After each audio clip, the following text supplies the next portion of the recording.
So today I have a Lego vacuum engine, but not just any other vacuum engine, a butterfly engine.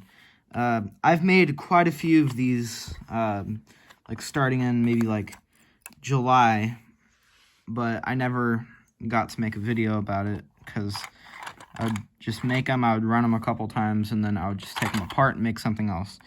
So I'm finally making a video on one of these. I've been wanting to do it, so this one I like because it's quite powerful, because I have some mods. This is a special piston. So what people would do when they make a butterfly engine is they would have a long stroke, and they would have a long axle for a connecting rod. But what I'm using is this L-beam, so you can see that it's this L-beam right here. So it's like five studs long, and then it has it sticks out by like 2 studs. So this is a really strengthened piston. So it's really hard for it to fail. So the piston coming apart is a really common issue with butterfly engines. You can see a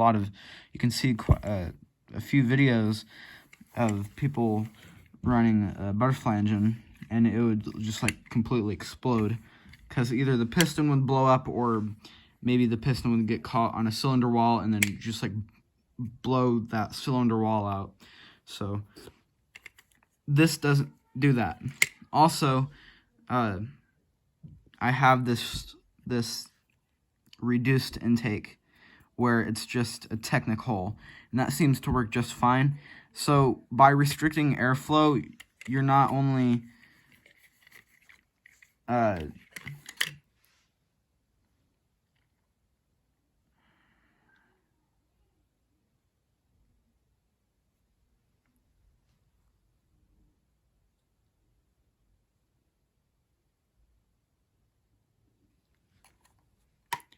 by restricting airflow on the intake, you're giving it an opportunity to run better, because there is such a thing as too much vacuum on a vacuum engine, because there's only so much power it could withstand. So by giving it too much vacuum, it'll just blow up. The piston will just completely come off like that. So that's usually what happens when a butterfly engine blows up. But this shouldn't be able to do that because it is very sturdy. Also, I have this big flywheel on here, so it runs smoother, and it just kind of slows it down, so then it doesn't, again, explode. So it's pretty slow, but it kind of has to be, so it doesn't blow up on camera. So I'm going to do a tutorial on how to make the piston, so you guys can know how to have a more stronger piston. So let's do it.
So guys, I hope you guys enjoyed, and leave a like if the tutorial and my design for the strengthened piston helped you.